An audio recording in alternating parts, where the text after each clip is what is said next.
What up, my peeps? It's Carpo here.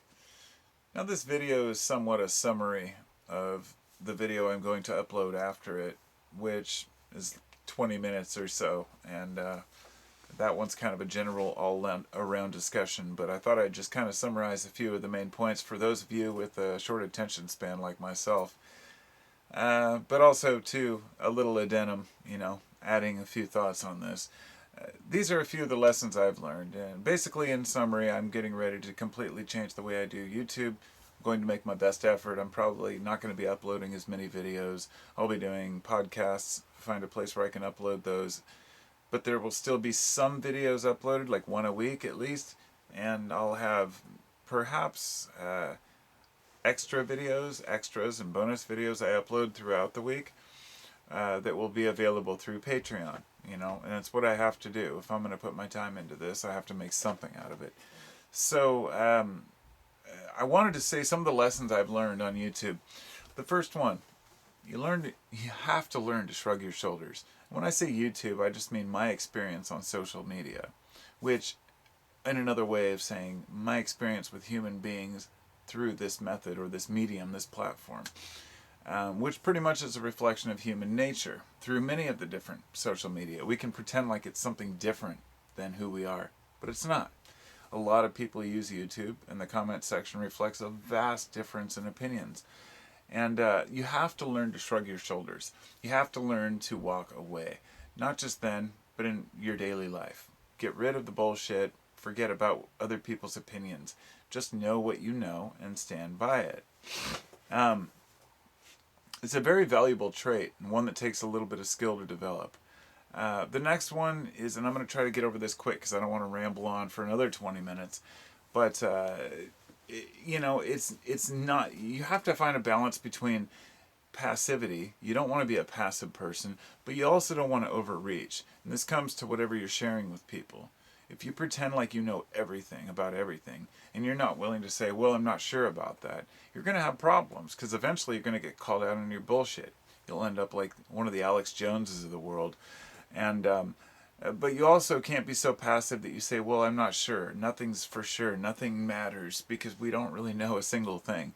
You're not going to be able to really get your point across if you don't have a point, I guess, is my point.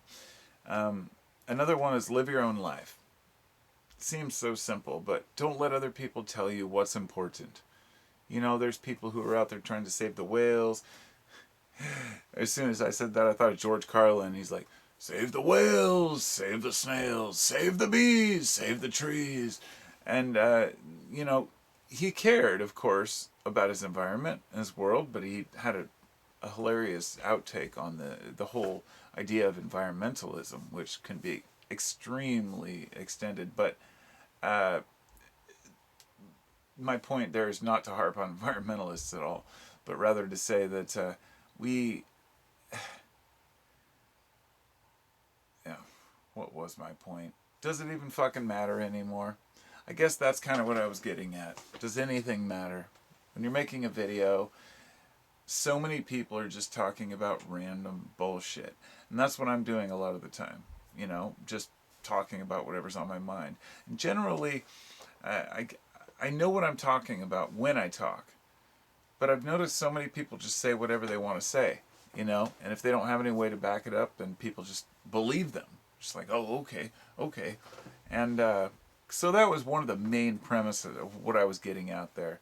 The world we live in now is like, I hate to call it the post-truth world, but really people have admitted that all they care about is their opinions and how they feel. So it's really hard to have a discussion. There is this us versus them mentality that we have developed. And this goes for everyone. I've got to say it's very hard to avoid because it's pushed on us every corner, everywhere we go. There are so many misconceptions about each other. Basically, for example, anyone who says one thing bad about one politician must be a fan of the other politician. Or one person who thinks that yellow is great, then blue, they must hate blue. It's a constant battle to say you are either with us or against us. And that kind of mentality just has to die, because people are very complicated and varied in the way that they see things, and each view is unique. So constantly being at war over tiny trivialities, all you have to do is look, if you want to look at religion, people talk, because that's a big one. People say, look at religions fighting amongst each other. Look at religions fighting among sects within their own belief system. Look at the way that different sects of Hinduism argue. Different sects of even Buddhism have debates. Different sects of, Islam. Different sects of Christianity, of course. People cannot agree on fucking anything. It's just absurd. So we're constantly divided. What's the point? What are we really seeking? Community. Community is what we're seeking. It is so simple. It's the very, the one word that I've consistently come to is that's what everyone wants is community. And many of these people, once I said that word a couple times, I thought about how many people just call everybody communists, communists, communists. And I think, you don't understand the concept of communism. Of course, I'm not saying in a political state way, but the actual theory of being communal with one another. And I don't know if you've ever been to like a Burning Man event or something similar, but being in a place where people will help one another without question, without suspicion, and without desiring anything back, it's a very unique experience. I've been going to my regional burn, which is called Soak, for 10 years now. I've only missed 2 in 10 years, I think. And that event, it took me like 5-6 years to actually walk up to a bar and get a free drink, because I kept thinking, well, it can't be free. It can't be free. It's really hard for us to wrap our heads around that idea. But it just makes you think about a larger effort to take care of each other. And I really believe that's possible. But I just wanted to say a few more notes. Thinking comes naturally. Philosophy comes naturally to us as humans. And my camera is almost to 719. There it is. Philosophy comes natural, but many people try to avoid it. And they get wrapped up in dogma. They start wasting their energy on arguing with other people about trivial bullshit, not things that really are affecting our values or our actual health or well-being, but things that they think are important because it's something you said or did that goes against what a person wants to believe. And I hate to say it, but I don't believe in beliefs. I believe in reality. The consensus that the most people can agree on, because that's really the best we can do. So the conclusion, I guess, is that we love to argue, and nobody knows what the fuck they're talking about. We're all a bunch of idiots, constantly trying to get our point across, screaming, listen to me, listen to me. I've never seen it so clear as when I was on acid, and my friend and I were laughing about how it's like, look at me, look at me. And there was this connection, we were talking about it. It was my son's friend, actually. And we started talking about the next big thing, or the next best thing, which is, we're always as humans looking for the next great thing, whatever it may be, whether it's material or spiritual, physical, the next yoga pose. And it's hilarious when you see it, when you look at it from the outside. And I don't mean to belittle or demean spiritual exploration, but we're kind of dorks. We look at things in a pretty silly way sometimes. And it's because we mean well. You know what I mean? We just want a good life for ourselves and those we love.